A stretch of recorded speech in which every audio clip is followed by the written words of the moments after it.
What's up with y'all boys and girls, man?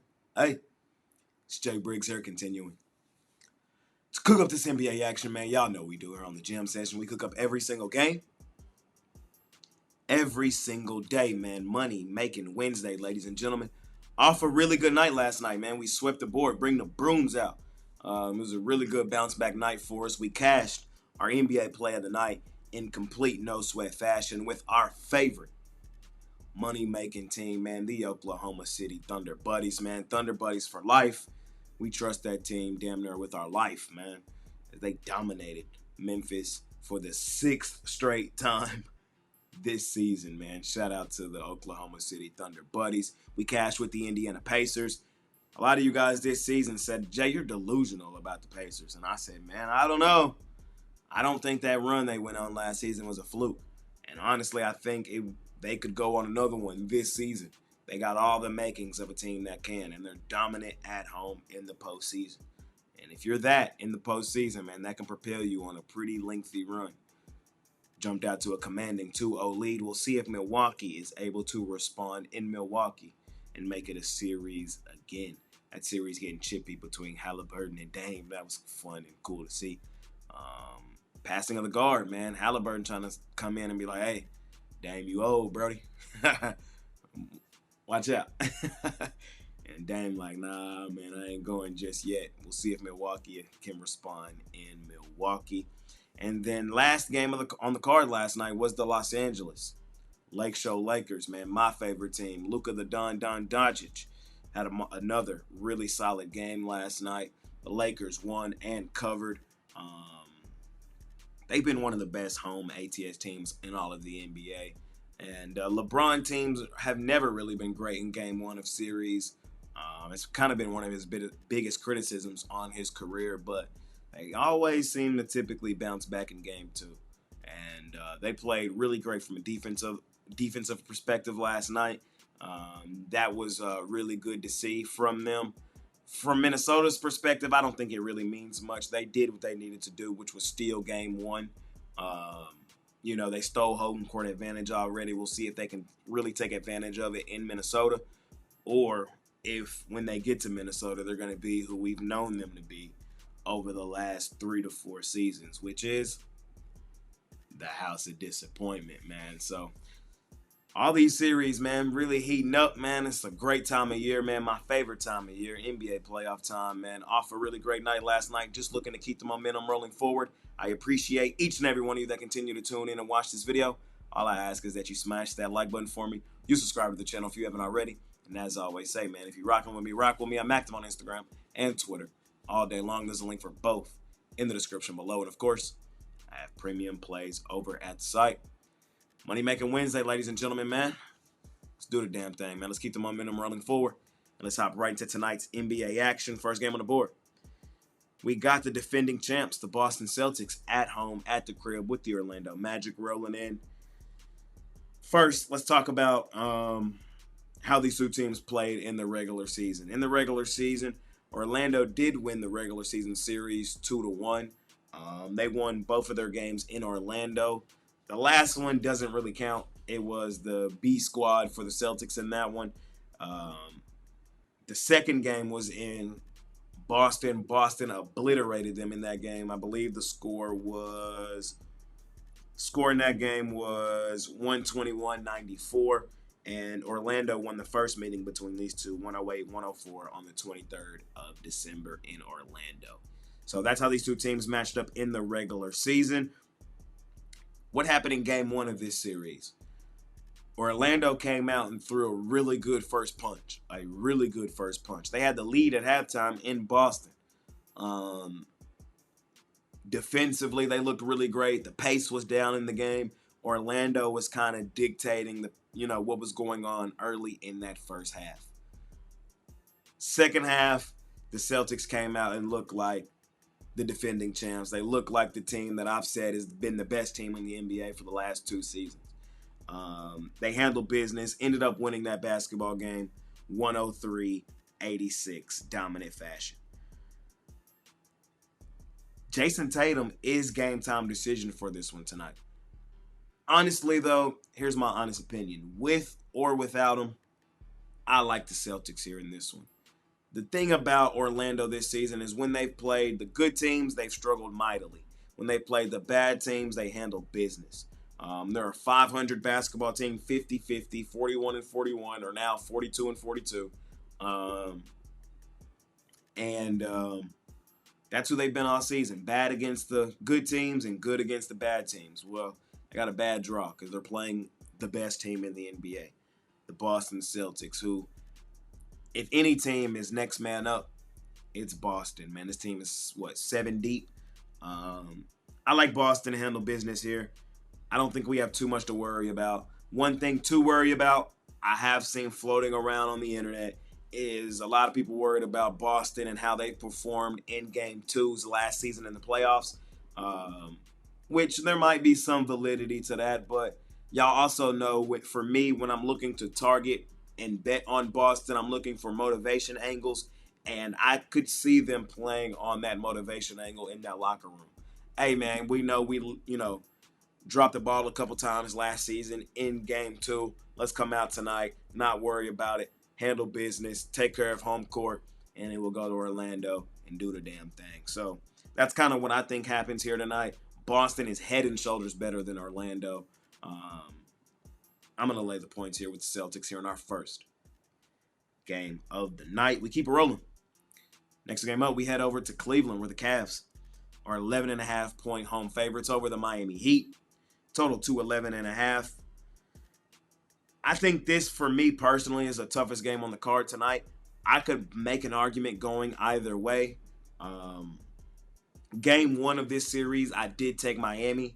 What I said in that game was I thought Miami would compete through most of the game, and the million-dollar question would be, could they hold on and cover in the end, getting 12.5?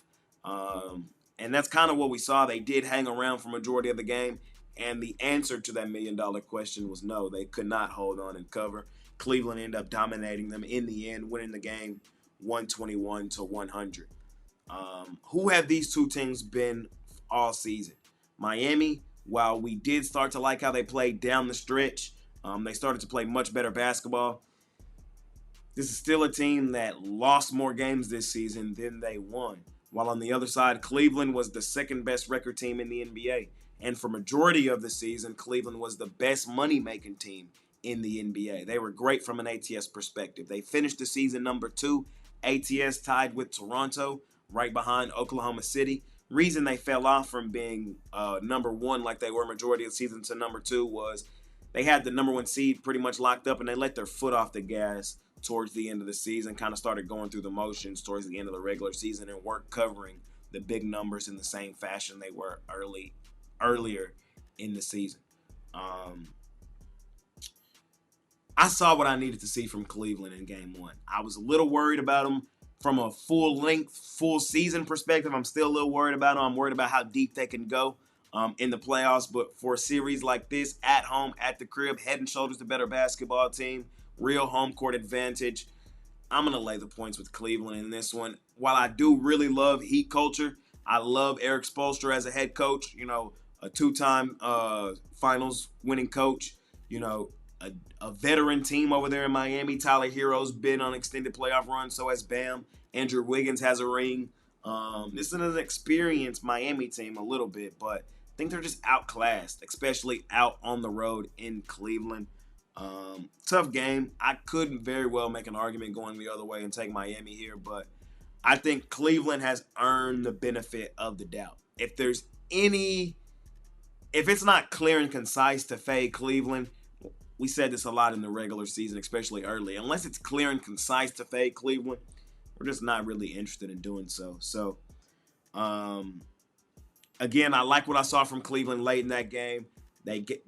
Those signs were encouraging to expect that they're going to be who they were in the regular season, at least here in this first series. We'll see when we get deeper, but here, especially at home, they're head and shoulders better than Miami. They should handle business.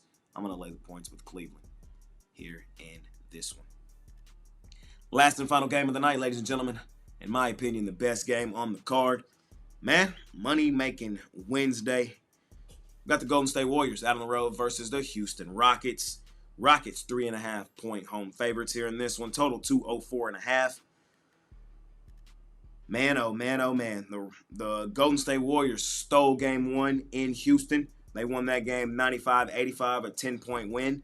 Um, Rockets cannot afford to fall down 0-2 heading to Golden State. It's almost a death wish. That's why you see Houston favorites in this basketball game.